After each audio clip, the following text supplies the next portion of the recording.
আপনারা একটা জিনিস ভুলে যাচ্ছেন কেন? সংস্কারের দাবি তো আমাদের। 2016 সালে আমরা ভিশন 2030 প্রথম আমাদের ম্যাডাম দিয়েছেন, সেই ভিশন 2030তেই কিন্তু আমরা আমাদের রাষ্ট্র ব্যবস্থার যে পরিবর্তনগুলো করা দরকার সেই কথাগুলো আমরা তখনই বলেছি।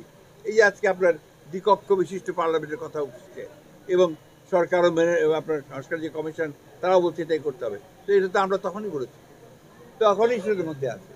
আপনার কেয়ারটেকার গভর্নমেন্টের অধীনে 9 মাসের আপনার ইন্টারিম গভর্নমেন্টের সময় নির্বাচন, সেটা কিন্তু আমরা তখনই বলেছি। তাহলে কি বোঝা যাচ্ছে যে আমরা যা বলেছি সেগুলোই তো আসছে, তাহলে সমস্যাটা কোথায়? যেটা যেটা বাস্তবায়ন যোগ্য সেটা বাস্তবায়ন হবে। অল কনসেনসাস যদি হয় সব দলের, সেই দলগুলো হবে, আর যেগুলো হবে বাকি থাকবে সেগুলো পরবর্তী সরকার করবে। এটা তো সরকারেরই কথা, ইউনূস সাহেবেরই কথা। গণতান্ত্রিক ব্যবস্থাকে কেউ কেউ যদি আপনার সরাসরি ফলো করে, সেখানে স্বৈরাচারী হয়ে ওঠার কোনো সম্ভাবনা থাকে না। আপনারা তো নিশ্চয়ই ভালো করে দেখেন যে আজকে গোটা পৃথিবীতে ডানপন্থীদের একটা উত্থান হচ্ছে এবং তারাই বলছেন যে গণতন্ত্র ইজ গোয়িং ডাউন। জাতিসংঘের মহাসচিব এসেছিলেন দেশে, ওনার সঙ্গে আমাদের একটা এক্সক্লুসিভ মিটিং হয়েছিল কয়েকটা রাজনৈতিক দল আর সংস্কার প্রধানদের। সেখানে তিনি নিজেই বলেছিলেন যে গণতন্ত্র এখন খুব বিপদের সম্মুখীন।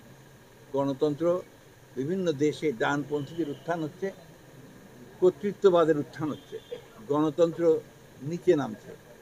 কিন্তু তারপরেও গণতন্ত্রই হচ্ছে শ্রেষ্ঠ ব্যবস্থা শাসনের জন্য, সুশাসনের জন্য, রাষ্ট্র পরিচালনার জন্য। দিস দ্য অনলি সিস্টেম যেখানে মানুষের বক্তব্য কাজে না হয়, যারা নির্বাচিত তারা দেশ চালায়। তো এই যে আমরা একটা জুজুর ভয়ে থাকি যে রাজনৈতিক দলগুলো স্বৈরাচার হয়ে ওঠে, স্বৈরাচার হয়ে উঠলে তো আওয়ামী লীগের মতো অবস্থা হয়, তাই না? এখানে স্বৈরাচার হয়ে উঠলে জনগণই তাদেরকে বের করে দেয়। সুতরাং এটার জন্য গণতন্ত্রের কোনো দোষ না। গণতন্ত্র অবশ্যই the best system. Caretaker government, আমাদের দেশের যে কালচার, সেই কালচার অনুযায়ী আমাদের এখানে কেয়ারটেকার গভর্নমেন্ট সিস্টেমটা হচ্ছে বেস্ট সিস্টেম। তা না হলে এই আওয়ামী লীগের মতো স্বৈরাচার বা ফ্যাসিবাদের উত্থান হয়। আমাদের সময় সেই ধরনের কোনো উত্থান হয়নি, ফ্যাসিবাদের কোনো উত্থান হয়নি বা কোনো কর্তৃত্ববাদের উত্থান হয়নি। রাষ্ট্র যখন চালায় একটা দল, রাষ্ট্র চালাতে গিয়ে তাকে কিছু কিছু কাজ করতে হয় যেগুলো সবসময় যে জনপ্রিয় হয় তা না, পপুলিস্ট হবে তা হয় না, সেগুলো আপনার সেটা অনেক সময় জনপ্রিয় হতে পারে। সেই সমস্ত সমস্যাগুলো নিয়েই it is the best amongst the worst.